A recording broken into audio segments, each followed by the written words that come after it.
할렐루야. 다 같이 우리 기도하심으로 12월 3일 수요일 저녁 예배를 시작하겠습니다. 살아계신 아버지 하나님, 대림절 첫 주를 지나가는 수요일 저녁 예배를 저희들이 드리기를 원합니다.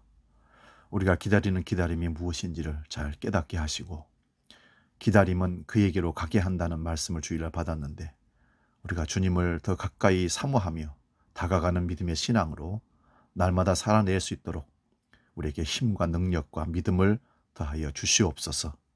오늘 이 밤에도 우리의 마음을 정성을 다하여 하나님께로 나아가기를 원합니다. 하나님, 우리가 꼭 들어야 할 말씀을 전해주시고 우리가 하나님께 기도할 수 있도록 우리 마음을 이끌어 주옵소서. 오늘도 세파에 휩싸이고 힘들고 어려운 가운데서도 하나님을 기억하는 참된 믿음의 사람으로 세워주심을 감사합니다. 우리 마음과 정성이 주께로 향할 수 있도록 역사하여 주옵소서. 이제는 사도신경으로 신앙 고백합니다. 나는 전능하신 아버지 하나님, 천지의 창조주를 믿습니다. 나는 그의 유일하신 아들, 우리 주 예수 그리스도를 믿습니다.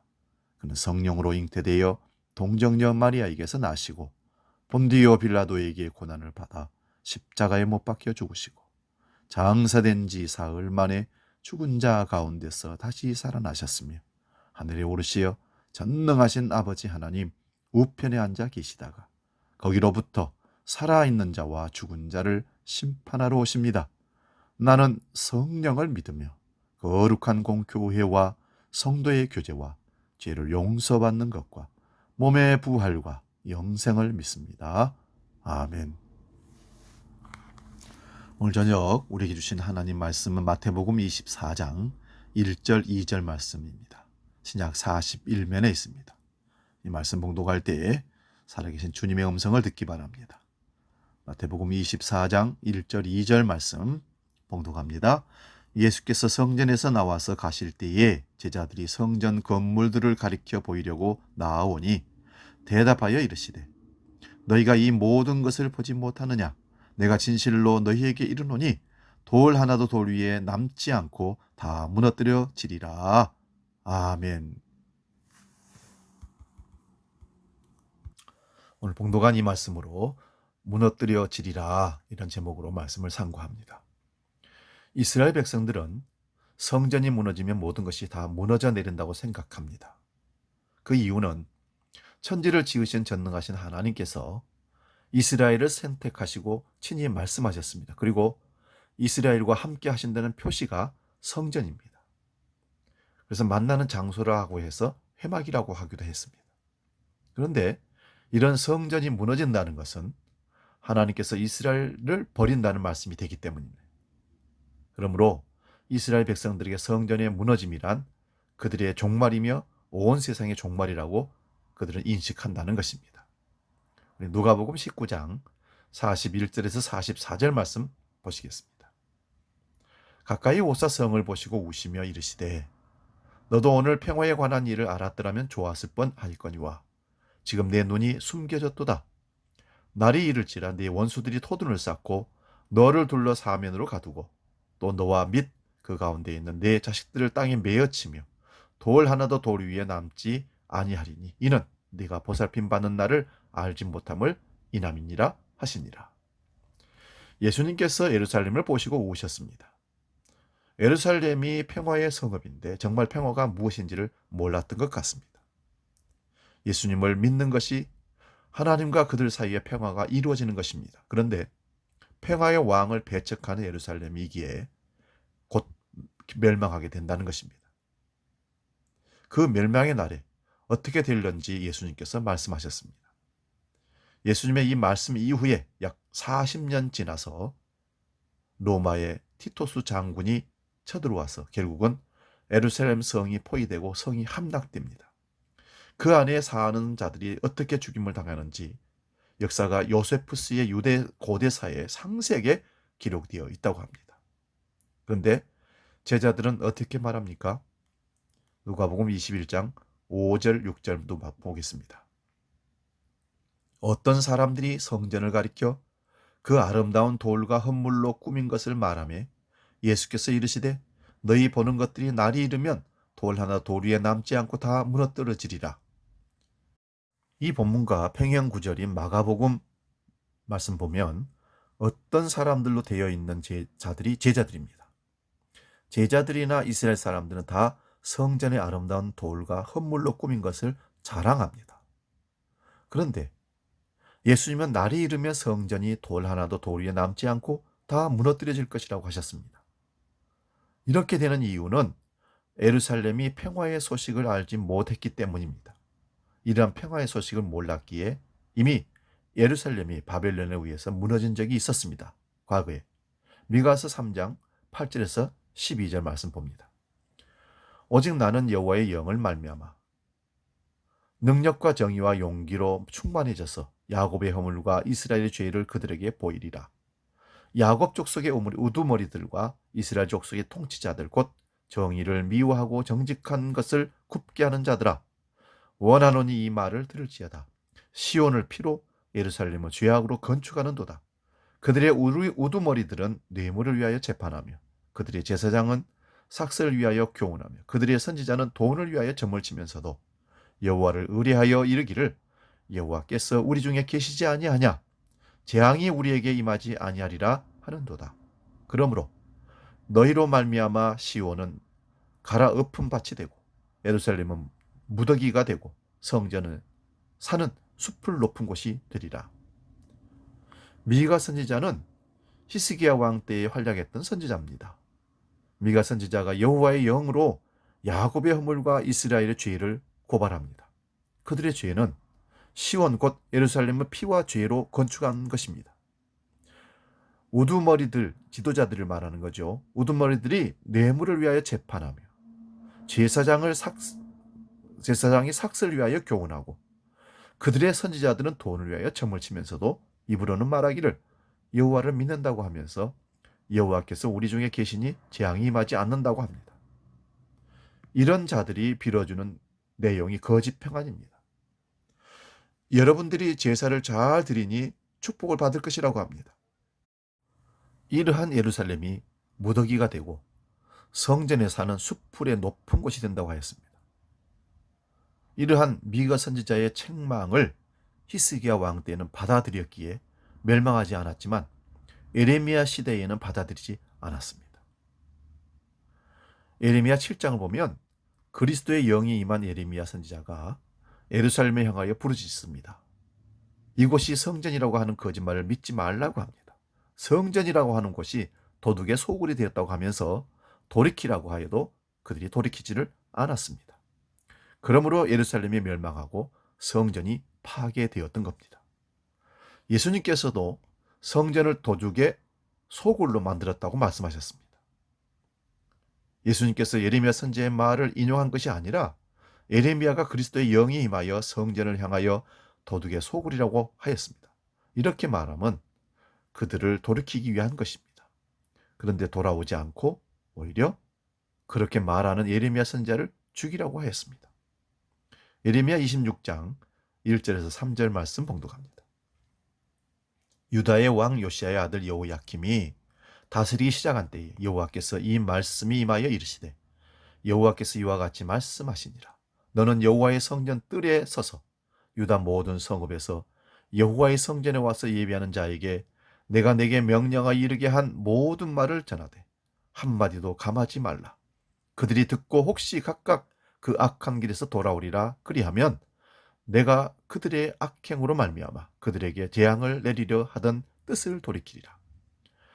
여호야김 시대의 예레미야 선지자를 통하여 여호와께서 심판을 말씀하시는 이유는 돌이키라고 하시는 겁니다. 그런데 돌이키기는커녕 선지자를 죽이라고 핍박합니다. 이어지는 4절 7절 말씀입니다. 예레미야 26장 4절 7절.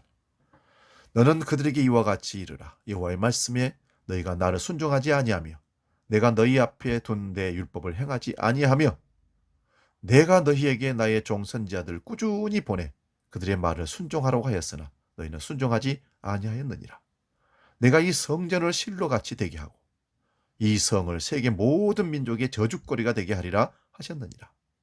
예레미야가 여호와의 성전에서 이 말을 하매 제사장들과 선지자들과 모든 백성들이 듣더라. 실로는 언약궤가 머물고 있던 장소였지만 언약궤가 옮겨진 지금은 그저 황무지일 뿐입니다. 이런 말씀을 전한 결과를 8절에서 11절에 우리가 볼 수 있습니다. 예레미야 26장 8절에서 11절. 예레미야가 여호와께서 명령하신 말씀을 모든 백성에게 전하기를 마침에 제사장들과 선지자들과 모든 백성이 그를 붙잡고 이르되 네가 반드시 죽어야 하리라. 어찌하여 네가 여호와의 이름을 의지하고 예언하여 이르기를 이 성전이 실로같이 되겠고 이 성이 황폐하여 주민이 없으리라 하느냐. 그 모든 백성이 여호와의 성전에서 예레미야를 향하여 모여드니라. 유다의 고관들이 이 말을 듣고 왕궁에서 여호와의 성전으로 올라가 여호와의 성전 새 대문의 입구에 앉으며 제사장들과 선지자들이 고관들과 모든 백성에게 말하여 이르되 이 사람은 죽는 것이 합당하니 너희 귀로 들음같이 이 성에 관하여 예언하였습니다. 성전을 헐라고 하신 예수님을 죽이려고 하는 모습이나 오늘 예레미야 선지자가 동일하게 전달했던 선지자의 그 예언을 듣고 죽이라는 모습은 똑같다는 것입니다. 이어서 12절, 15절도 읽겠습니다. 예레미야가 모든 고관과 백성에게 말하여 이르되 여호와께서 나를 보내사 너희가 들은 바 모든 말로 이 성전과 이 성을 향하여 예언하게 하셨느니라. 그런즉 너희는 너희 길과 행위를 고치고 너희 하나님 여호와의 소리를 청종하라. 그리하면 여호와께서 너희에게 선언하신 재앙에 대하여 뜻을 돌이키시라. 보라, 나는 너희 손에 있으니 너희 의견에 좋은 대로 옳은 대로 하려니와 너희는 분명히 알라. 너희가 나를 죽이면 반드시 무지한 피를 너희 몸과 이 성과 이 성 주민에게 돌리는 것이니라. 이는 여호와께서 진실로 나를 보내서 이 모든 말을 너희 귀에 말하게 하였습니다. 여호와의 말씀을 그대로 전하니 죽이려고 합니다. 그러나 몇몇 백성들 중에는 예레미야 선지자를 죽이면 안 된 자들이 있었다는 것입니다. 바른 말을 통해서 그 사람의 죄악을 드러내고 책망을 하면 사람이라면 하나님이 계시다는 것을 안다면 오히려 회개하고 돌아올 텐데 자기의 책망을 더러운 것을 들춰냈다고 해서 그를 죽이려고 달려드는 사람이 있다면 이거는 이미 심판을 받고 멸망한 자입니다. 16절에서 19절도 제가 봉독합니다. 고관들과 모든 백성이 제사장들과 선지자들에게 이르되 이 사람이 우리 하나님 여호와의 이름으로 우리에게 말하였으니 죽일 만한 이유가 없느니라. 몇몇 고관들과 백성들이 제사장들이 예레미야 편에 서서 예레미야를 죽이면 안 된다고 하는 것입니다. 그러자 그 지방의 장로 중 몇 사람이 일어나 백성의 온 회중에 말하여 이르기를 유다의 왕 히스기야 시대에 모레셋 사람 마가가 유다의 모든 백성에게 예언하여 이르되 만군의 여호와께서 이와 같이 말씀하셨느니라.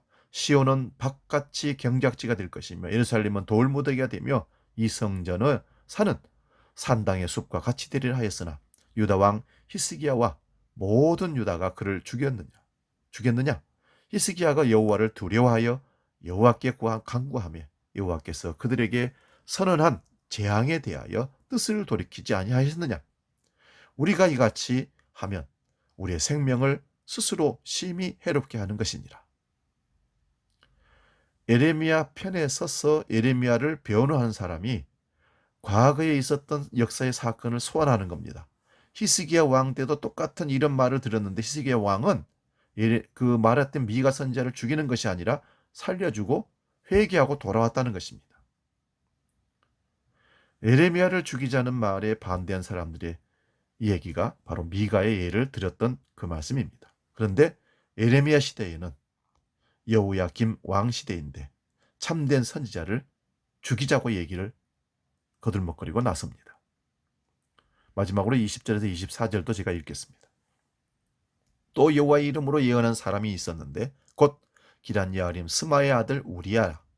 그가 예레미야의 모든 말과 같이 이 성과 이 땅에 경고하여 예언하며 여호야김 왕과 그의 모든 용사와 모든 고관이 그의 말을 듣고서 왕이 그를 죽이라 하며 우리야가 그 말을 듣고 두려워 애굽으로 도망하여 간지라.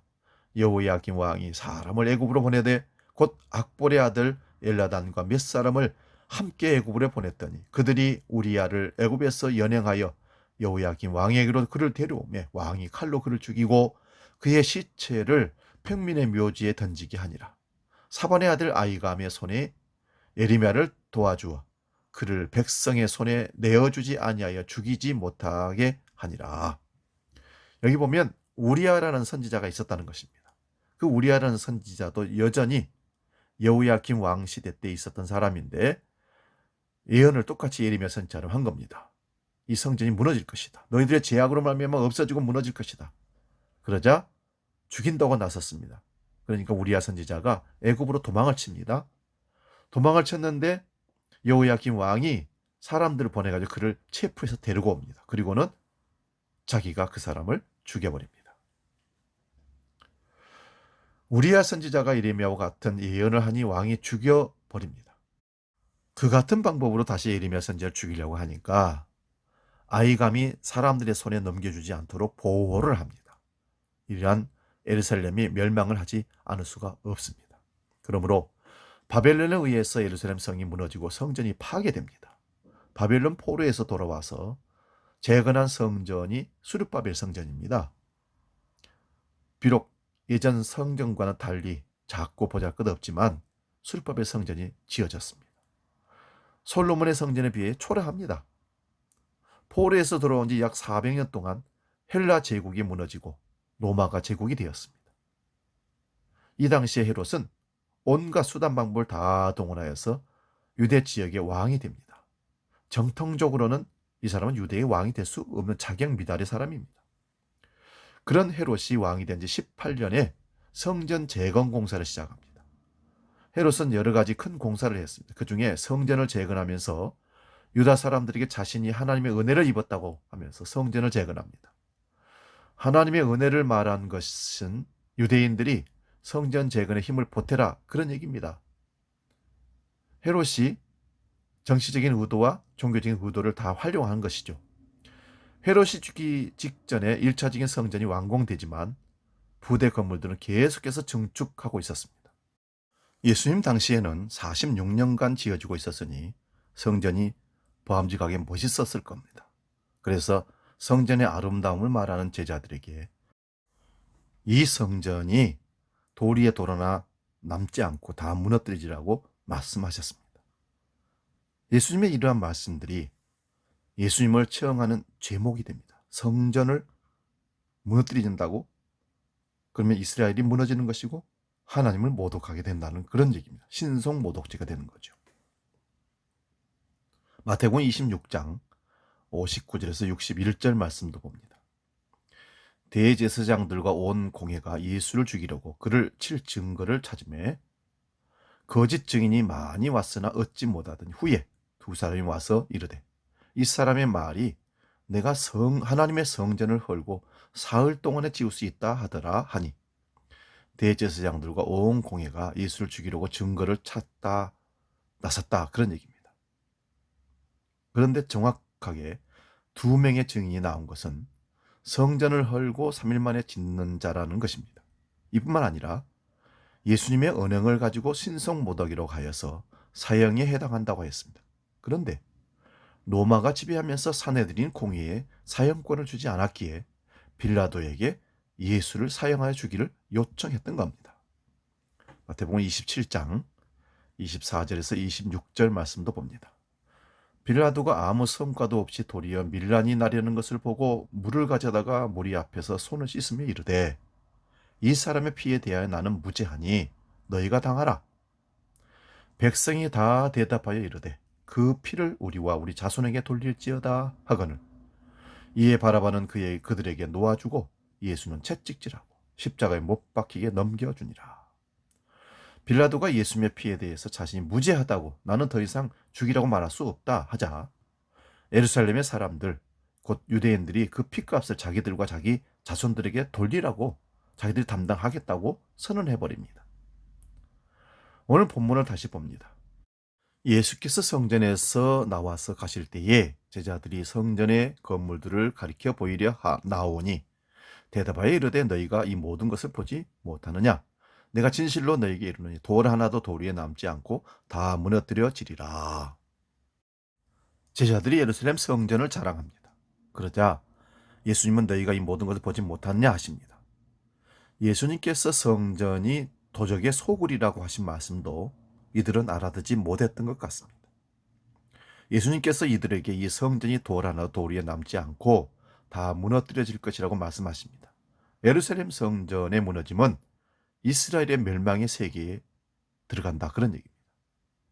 그러므로 24장에서 25장까지는 예루살렘 성전의 무너짐으로 인해서 세상의 종말을 다루는 내용으로 기록되어 있습니다.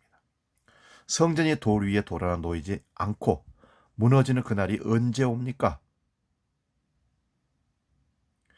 예수님께서 말씀하신 성전이 무너지리라는 말씀은 성전이 46년 동안 증축되고 있는 그때였습니다.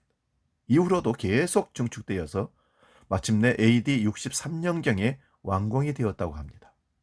그런데 AD 66년경 가이사라라는 지방에서 이방인들과 로마 군인들 간의 충돌로 밀란이 확대되었고 로마를 반역하면서 로마 군인들을 무찔러 버립니다. 이러한 세력들이 예루살렘을 방어하고 있는 로마 수비대를 또 몰아내는데 나섭니다. 그러자 로마가 이들을 진압하기 위해서 로마 본토에서 티투스 장군을 보냅니다. 예루살렘은 천연적인 요새입니다. 그래서 그들은 로마 군인들은 토둔을 쌓아서 공격을 하고 예루살렘을 불사르게 됩니다. 성전은 많은 금으로 장식되어 있었기에 그런 금을 찾느라고 로마 군인들이 성전의 돌들을 다 무너뜨립니다. 금덩어리를 빼내가기 위해서 그렇습니다.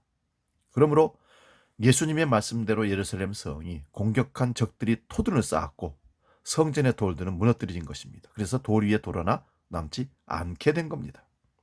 이러한 내용을 직접 목격한 사람이 요세푸스입니다. 유대인이지만 이 사람은 로마에 항복해서 로마의 장교가 된 사람들입니다. 유대인들에게 인정받지 못하지만 이 당시의 기록을 유대 전쟁사에 아주 상세하게 기록해 놓고 있습니다. 예루살렘이 포위되어 있을 때에 포로로 잡힌 수가 9만 7천 명이 있고 사망자가 110만 명에 달했다고 합니다. 왜 이렇게 많은 수가 예루살렘에서 죽임을 당하였는가 하면 이때 유월절과 연결된 무교절이 있었기 때문에 수많은 유대인들이 예루살렘에 몰려온 그때라는 것입니다. 이런 곳을 포기하고 예루살렘에 불을 질렀습니다. 작은 도시에 100만이 넘는 자가 한꺼번에 죽었으니 이거 참담하면 이름 말할 수 없습니다. 피로 얼룩졌고 그로 인해서 시신들이 썩고 전염병이 돌았다는 얘기까지 기록되어 있습니다. 왜 이런 일이 예루살렘에서 일어났을까요? 미가서와 예레미야서를 통해서 우리는 잘 살폈습니다. 그리스도의 영이 임한 선지자들을 주께로 돌아오라고 부지런히 외쳤지만 그들은 성전을 의지했습니다. 제사장을 의지하고 그들이 드린 제물을 의지했습니다. 그런데 그 희생 제사를 드리면서도 그들의 죄가 무엇인지를 알고 속지 않은 기능으로의 성전이 아니라 그들의 죄를 더 짓게 하는 성전이 되어버린 것입니다. 이것을 강도의 소굴이라 그렇게 얘기하는 것입니다. 성전에 와서 하나님과 거리를 하고 있었던 그들, 성전에서 제사를 드렸기에 이제 구원을 받았다고 하면서 더욱 도둑질할 생각을 하고 성전에 다닌 것입니다. 이러한 성전을 하나님께서 바벨론을 통해서 허물어 버리신 것 같이 이스라엘을 로마를 통해서 허물어 버리는 것입니다. 그러나 하나님의 약속은 파기되지 않았기에 포로에서 돌아와서 성전을 재건하게 됩니다. 예수님 당시에 그렇게 화려하고 멋있는 성전이 있었지만 여전히 도적의 소굴이었습니다. 인간은 죽다가 살아나도 고쳐지지 않습니다. 처음 성전이 불에 타서 없어지고 다시 성전을 재건하여도 역시 똑같이 도적의 소굴이 되어버린 것입니다. 그러므로 이런 성전을 헐어버리라고 하신 예수님을 배척하면서 그 평화의 소식을 전하려고 오신 선지자를 배척하듯이 예수님을 죽여버린 그 예루살렘과 성전이 심판을 받아서 다 무너진 것입니다. 그렇다면 오늘 우리는 무엇을 의지하고 살아갑니까? 내가 믿고 의지한다는 것이 무엇입니까? 예루살렘의 멸망, 성전의 멸망은 온 세상의 멸망을 보여줍니다. 그러므로 앞으로 볼 마태복음 24장의 내용은 온 세상의 종말이 어떠함을 보여주는 내용으로 쭉 우리에게 설명할 것입니다. 이런 말씀 보면서 우리가 의지하고 있는 것이 무엇인지를 생각해 보시기 바랍니다. 예수님은 이스라엘 백성들이 그렇게 믿고 자랑하던 성전이 건물이 무너지고 돌 위에 돌 하나 남지 않으리라고 하셨습니다. 그 말씀대로 이루어졌습니다. 그렇다면 오늘 우리 안에 무너지지 않고 남아있는 것들이 무엇입니까? 이 세상이 무너져도 남아있을 내용이 있습니까? 예수님 다시 오시는 그날에 온 세상이 불에 타서 사라질 것들이 아직도 우리 마음, 믿음의 대상이 되고 우리가 추구해야 할 목적이 된다면 이거는 문제입니다.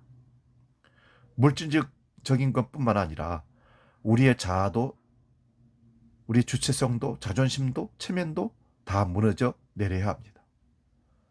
내가 윤리 도덕적으로 쌓아온 것도, 율법적인 의로 쌓아온 것들도, 교회에서 일하면서 선한 일이라고 했던 쌓아온 모든 공적들도, 천국에서 상 받기 위해 쌓아온 것들도 예수 그리스도 십자가 앞에서 무너져 내려야 합니다.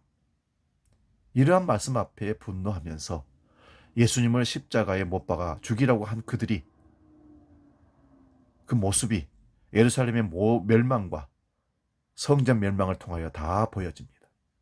온 세상의 심판은 이미 십자가로 확정되었습니다. 사도행전 17장 22절 25절 말씀 봉독합니다. 바울이 아르바고 가운데 서서 말하되 아덴 사람들아 너희를 보니 범사에 종교심이 많도다. 내가 두루 다니며 너희 위하는 것들을 보다가 알지 못하는 신에게라 새긴 것도 보았으니 그런즉 너희가 알지 못하고 위하는 것을 내가 너희에게 알게 하리라.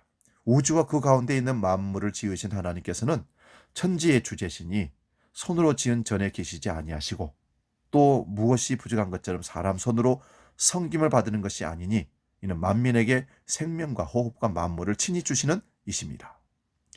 바울 사도가 그리스 아테네에서 복음을 전한 내용입니다.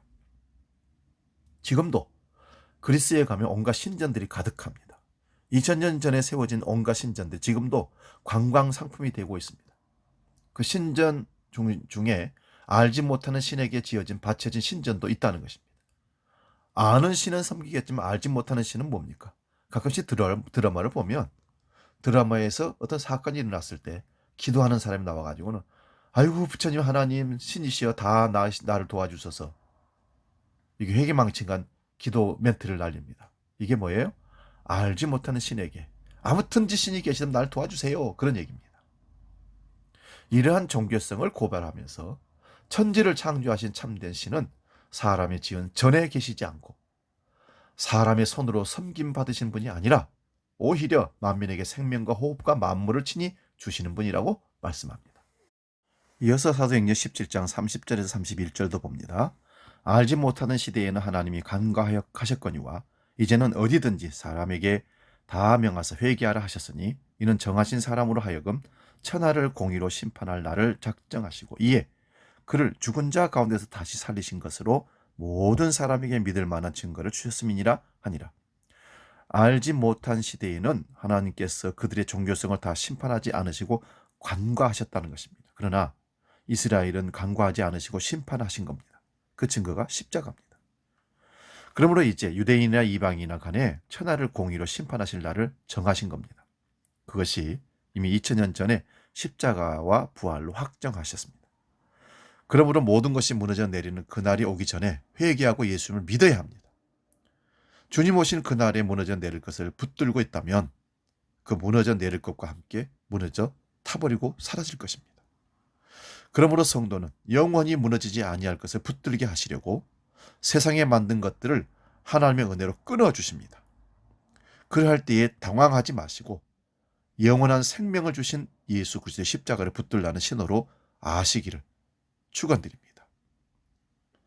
히브리서 12장 25절 28절 마지막으로 봉독하고 말씀 마무리합니다.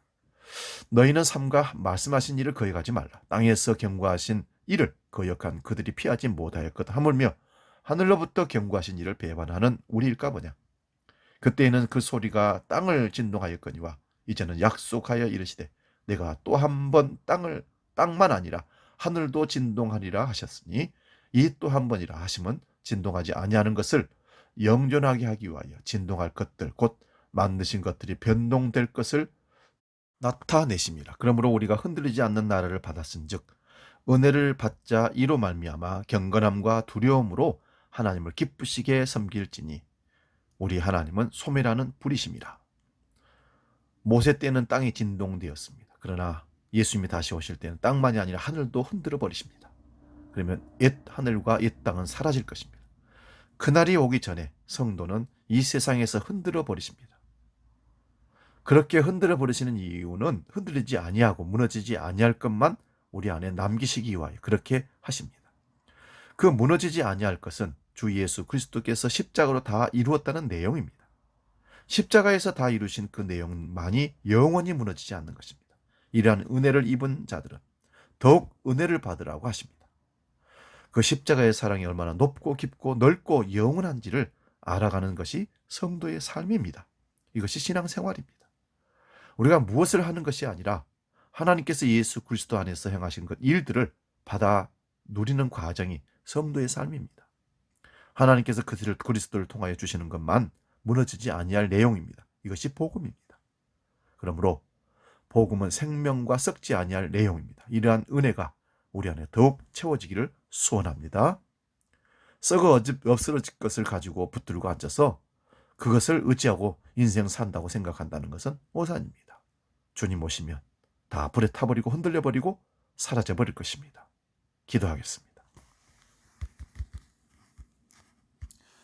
세상의 주인이신 아버지 하나님, 모든 것이 무너뜨려지리라 선언하신 주님의 말씀을 듣고 우리가 무너지기를 원합니다. 세상에 썩어질 것이 무너지고 사라지고 없어지고 우리가 공적으로 쌓았던 것마저도 다 불에 타고 없어지고 오직 예수 그리스도의 십자가만 남게 해 주옵소서. 주님이 우리 가운데 임해 만들어주신 천국, 하나님의 나라는 영원히 흔들리지 않는 나라요, 주님과 함께 영원히 거하는 나라입니다. 이 땅이 흔들리고 있습니다. 흔들릴 때 다 무너지고 불타고 없어지는 것을 우리가 안타까워하면서 붙들고 있다면 우리는 어리석은 자요, 그와 함께 망하고 타버리고 사라질 것입니다. 우리의 자아가 무너지고 고집이 무너지고 내 이상 판단력이 무너지고 오직 하나님의 은혜만이 우리를 다시 건축하고 세워, 아버지 하나님, 이 세상에 있는 많은 성전들은 다 무너지고 교회를 성전이라고 생각하는 착각도 무너지게 해주시고 교권주의도 무너지게 하시고 오직 그리스도의 복음 십자가만이 서게 해 주시옵소서.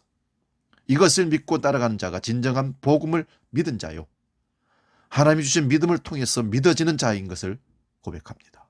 그 믿음으로 승리하도록 이끌어 주시옵소서. 이제는 우리 주 예수 그리스도의 은혜와 아버지의 크고 놀라운 사랑과 성령 하나님이 지키시고 인도하신 크신 역사가 무너질 것을 붙들고 인생을 살아내는 억지 부리는 사람이 아니라 다 무너뜨려버리고 무너지지 않는 하나님이 세우신 그 성전, 마음의 성전, 그 안에서 주님과 영원히 살기로 약속하는 모든 주의 백성들 머리 위에 이제로 영원히 함께 계시기를 간절히 축원하옵나이다. 아멘.